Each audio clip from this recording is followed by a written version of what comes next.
যে মামুদের যোগাই শস্য সদা, সেই মায়ের আজ মাত্রা ছাড়া জ্বর। ঠেকায় হস্ত ললাটে তাহার দেখি, পুরিছে মাতা ধরিত্রী আজ তাপে। নগরে শহরে বহরে চহরে যত, মানব কুলের লাগাম ছাড়া পাপে। হীনমনা তোরা দেখ রে আপন মাকে, এই কি তোরা পৃথিবীর সন্তান? যে মা তোদের আশ্রয় দিল বুকে, দিলি না তাহারে এতটুকু সম্মান? সজ্ঞানী তোরা আঘাত করিস তাকে, খনন করিস ফেলিস বোমা শত।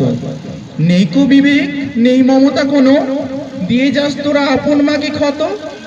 জ্বর এসেছে মহাধরণীর আজ, আর কতদিন চলবে তোদের রাজ? দিচ্ছ কষ্ট সকাল বিকেল সাঁঝ, নেই কি তোদের একটুখানি লাজ? ধন্যবাদ।